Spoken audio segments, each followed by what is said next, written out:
Terceira aula. Muito bem.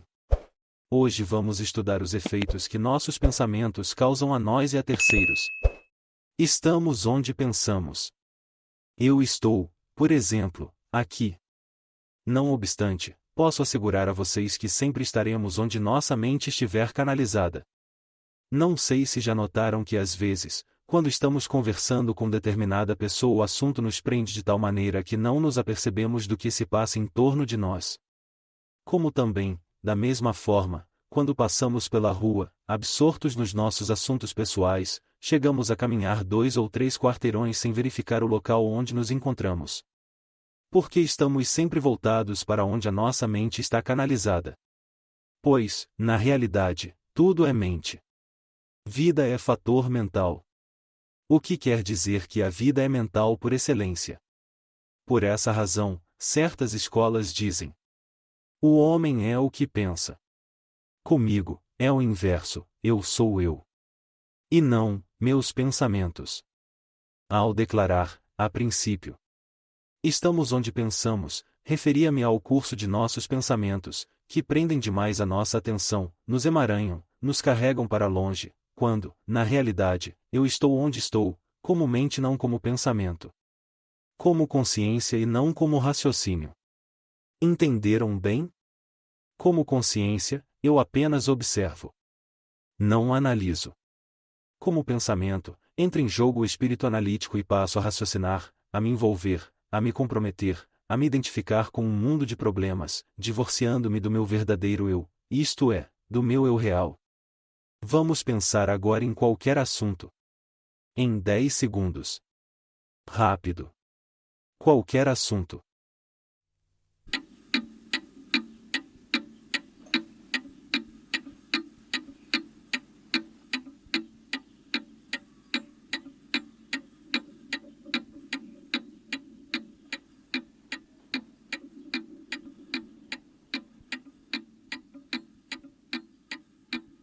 Esgotado o tempo.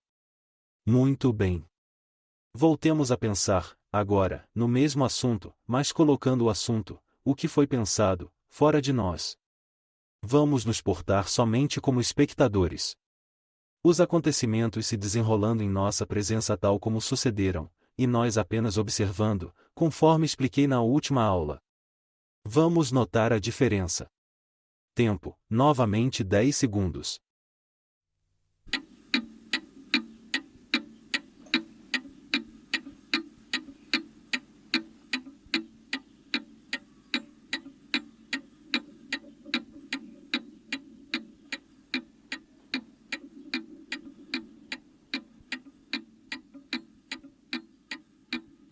Esgotado o tempo.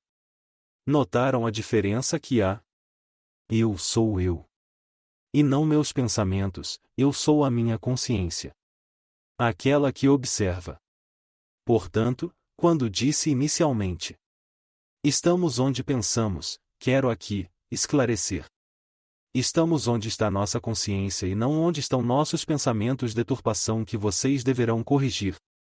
A diferença é muito grande quando recorremos à memorização, que o vulgo chama de pensamento. Nela vemos todos os registros e nossa atenção é levada ao mundo analítico, que é a incorreta maneira de pensar, aquela que nos arrasta ao mundo torturante dos problemas.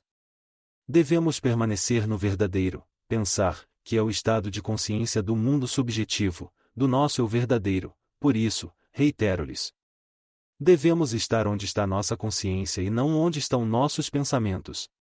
Quando colocamos os fatos lá fora, em nossa frente, exatamente como quando aconteceram, aí nos portamos como espectadores, notaremos claramente a diferença. E nos certificamos de que eu sou eu. Eu estou onde minha consciência está. Os meus pensamentos, não. Assim, volto a insistir nesta tecla. Treinem com abundância. Coloquem o passado no seu lugar. Coloquem os pensamentos como quando aconteceram. Não se afastem do presente. Vivam apenas como espectadores e vejam a grande maravilha que esta mecânica da mente nos oferece. Vamos agora, para a nossa aula de hoje. Vamos partir do ponto em que ficamos na penúltima reunião.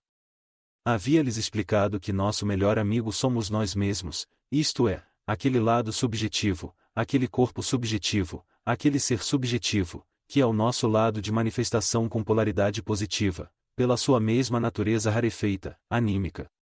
Muito bem.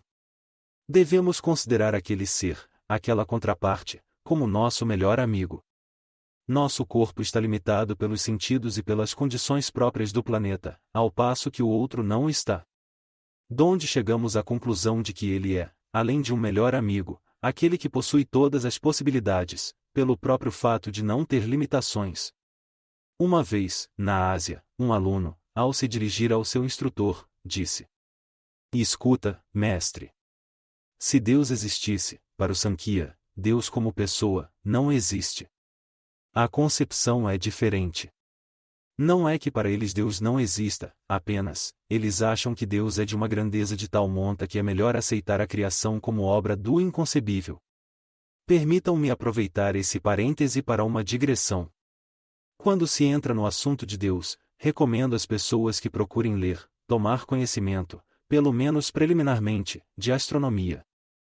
Recomendo de boa fé.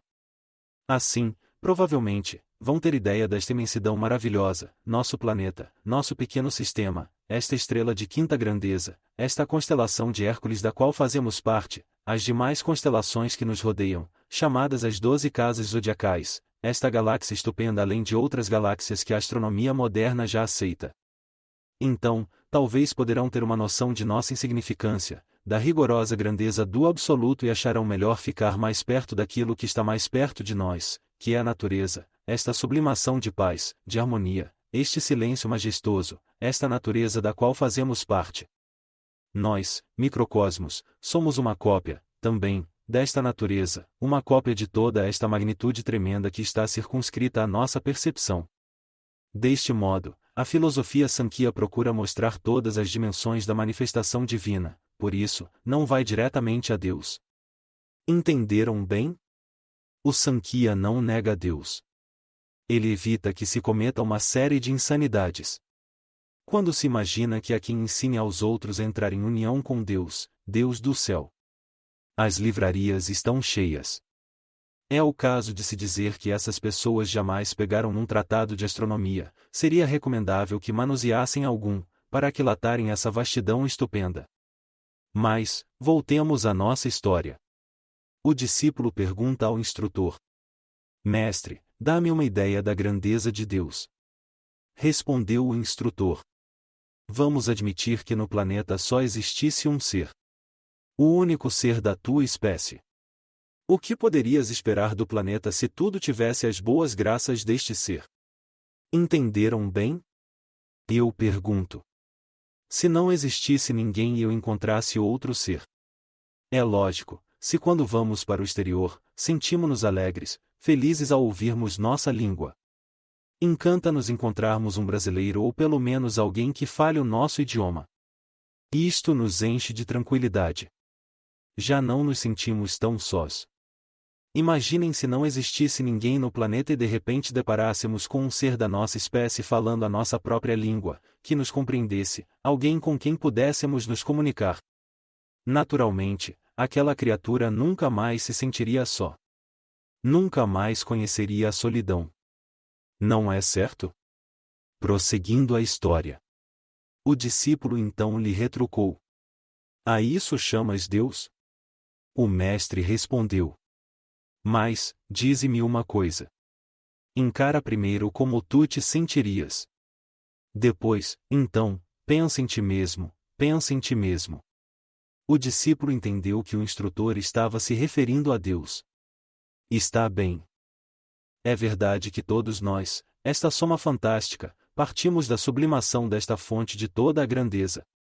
Mas, procurando a perfeição naquilo que está mais próximo, mais ao seu alcance, quando o instrutor disse: "Volta-te então para ti mesmo", ele estava se referindo a este ser imortal que reside em nós, a este lado subjetivo, a este corpo subjetivo, que somos nós mesmos.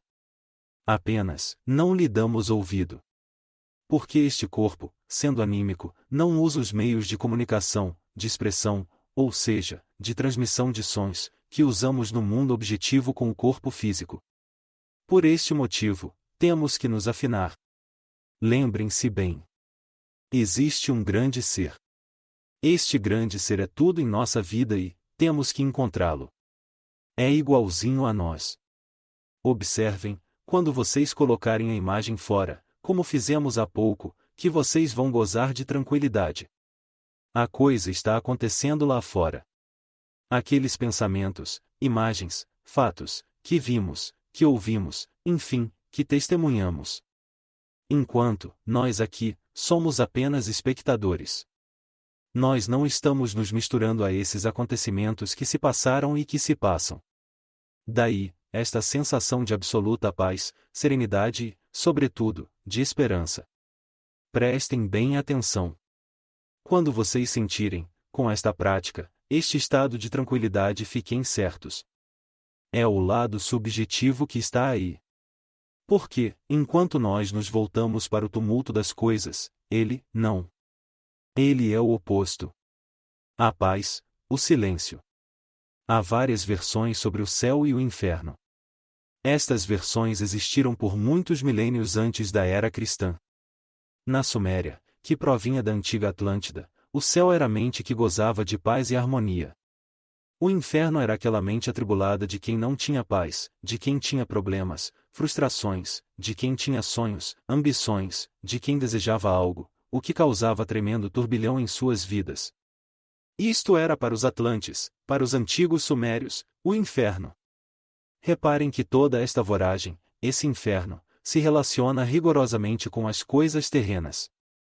Ao passo que o céu faz parte daquele mundo subjetivo. É o céu, aquele mundo plácido, difícil de se descrever para quem não o conhece. A vida se torna mais bela, os problemas se desvanecem e o homem entra em sintonia com seu Criador.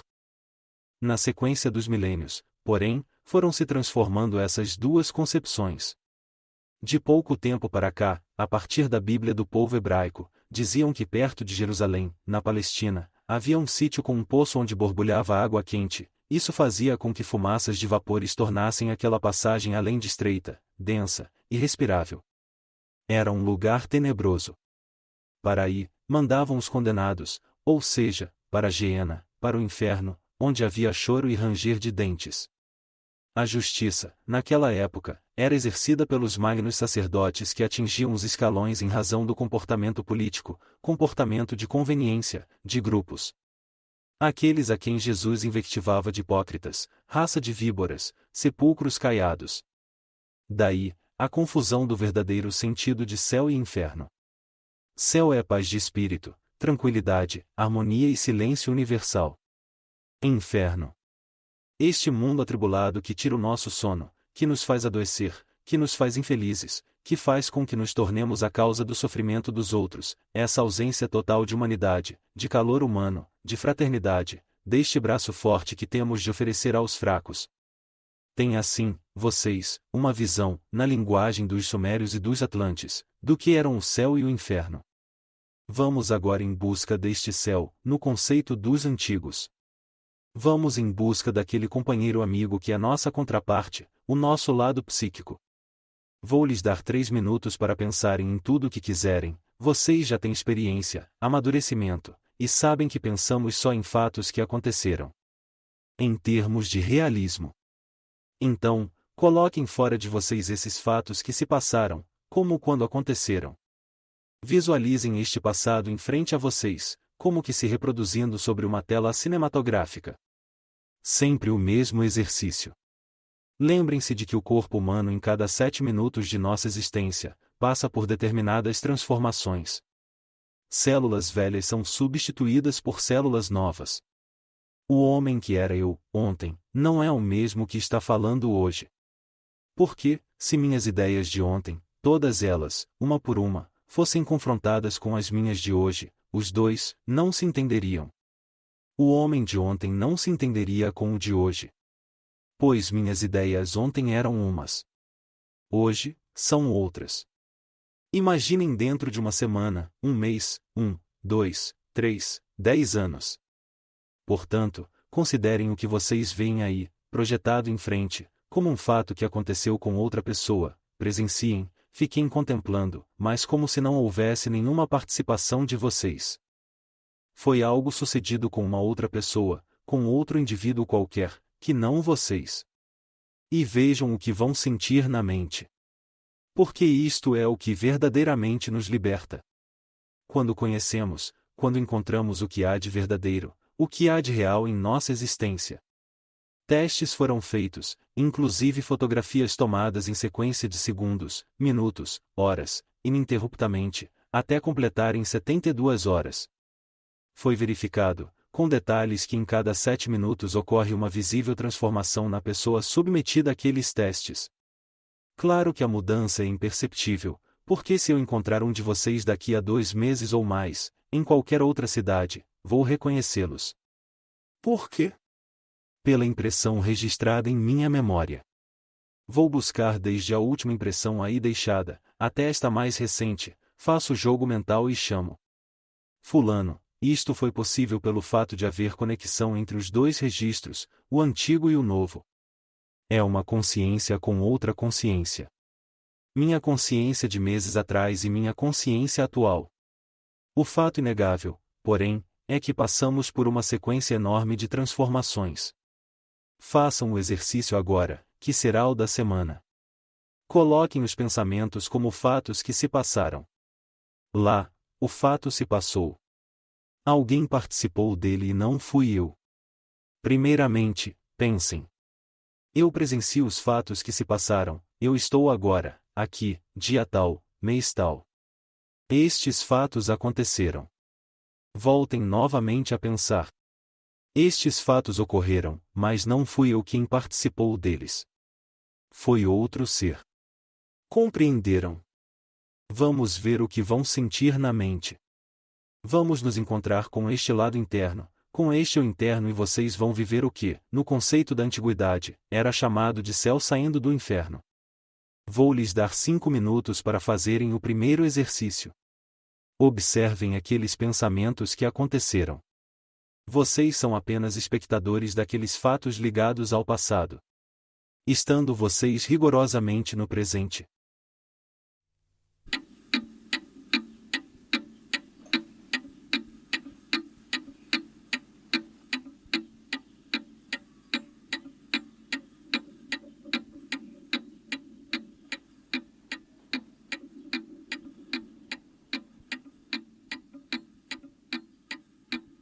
O que sentiu o Senhor na sua mente? Um desligamento. Um desligamento, não é certo? O fato está lá, eu estou aqui, não é? E o Senhor, que sentiu? Muita tranquilidade, paz, harmonia.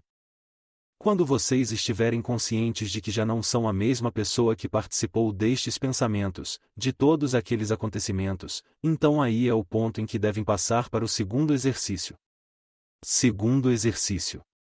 A partir do momento em que aceito não ser a mesma pessoa que esteve envolvida nesses fatos passados, eu penso em mim mesmo, tenho consciência de que não fui eu e me fixo em mim. Esta é a sensação, quero que a me descrevam.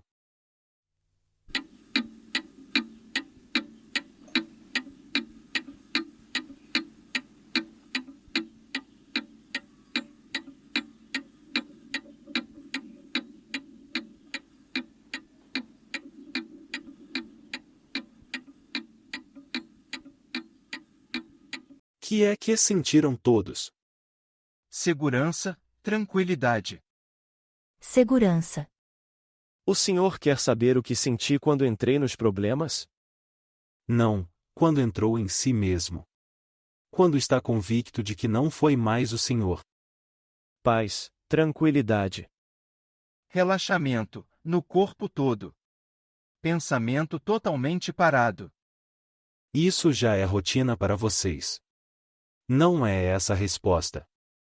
As imagens parece que se diluem, se desvanecem. Desaparecem. Elas perdem o sentido. As imagens somem. Perdem o significado, a razão de existir. Isso mesmo.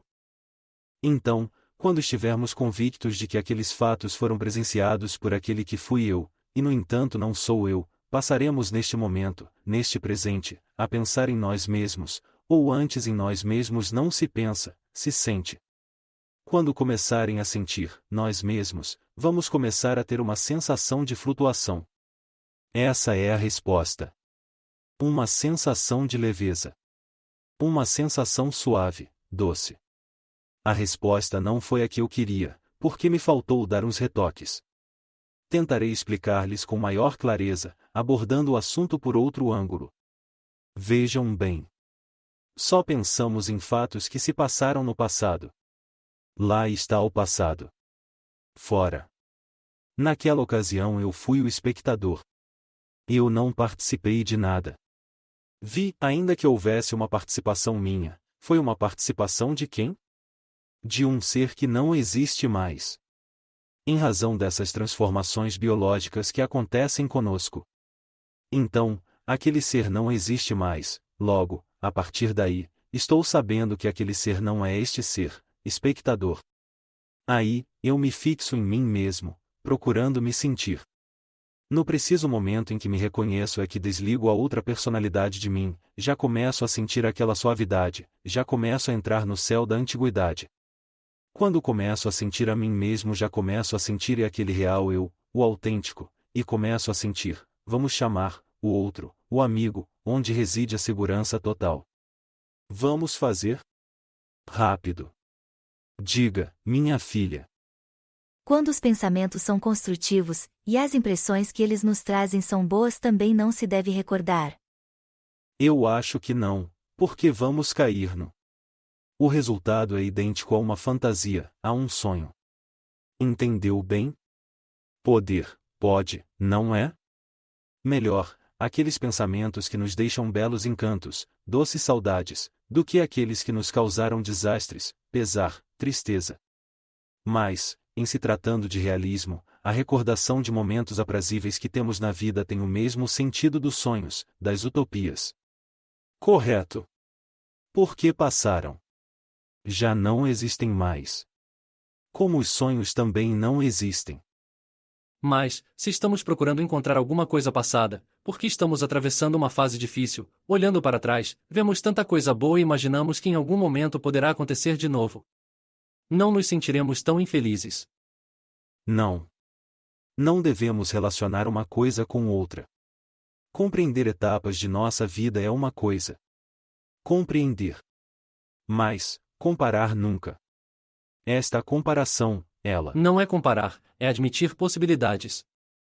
Não. Admitindo possibilidades, poderemos aceitar toda a sorte que vier. Aí, vamos admitir o karma. Esperança. Não podemos admitir nem karma nem esperança. Porque se tudo parte de uma fonte infinita da qual emana aquele ser autêntico, e verdadeiro que é este, que estamos procurando encontrar, este que estamos procurando agora descobrir? A esperança não é uma espécie de fé? Não, senhora. A esperança está naquele que espera. A fé está naquele que tem certeza. É completamente diferente a sensação. Pena. A senhora perdeu aquelas aulas, aquelas primeiras aulas. Porque, então, a senhora compreenderia melhor. Mas eu vou, uma hora destas, ensinar-lhe a aula perdida. Vamos marcar o dia. A senhora vai ver o que é a verdadeira fé. Lembram-se daquela aula em que somos os eternos esquecidos? Lembram-se. Tudo o que estou dando hoje é uma sequência. A esperança para nós é um sonho, espera-se. E a fé, não se espera. A fé é. Porque, começamos a criar, a dúvida vai se dissipando. Recordam-se dessa aula? Infelizmente a senhora não estava conosco. Bom. Vamos repetir o exercício. Vamos entrar no céu dos antigos. O fato aconteceu, o fato está ligado ao passado. Ouçam. Leis que regem a mente humana. Mas. Espera. Vou repetir. O fato aconteceu. A senhora acredita ter participado. E por que posso pensar numa coisa em que participei? A senhora participou, muito bem.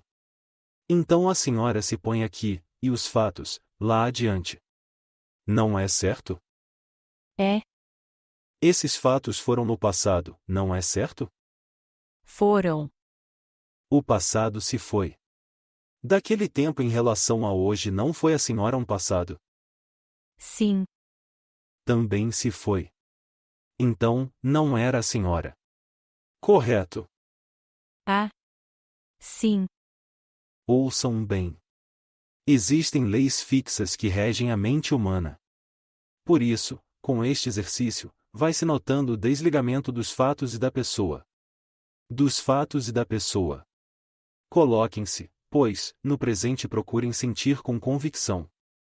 Eu sou este. Procurem sentir.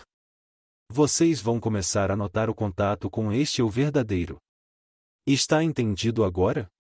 Certo? Ficou bem claro? Alguma dúvida? Se houver, repito novamente. Então, agora, tempo. 2 minutos de exercício. Vamos simplificar a coisa. O fato existiu, se passou, pois só pensamos em fatos passados, aquele ser que éramos nós, que está ligado com aquele evento, com aquele passado, já não existe mais. Vocês vão indo por etapas, e começarão a sentir o desligamento, uma sensação de flutuação, de leveza. Entrem no céu, para depois entrarem em si mesmos, depois, entrem na realidade, no agora, neste momento, e sintam vocês. Vejam o que é que vão sentir na mente, no corpo. Claro que, a esta altura, não passará pela nossa mente nenhuma imagem, nenhum pensamento. Estamos verdadeiramente enquadrados na linguagem do eu superior.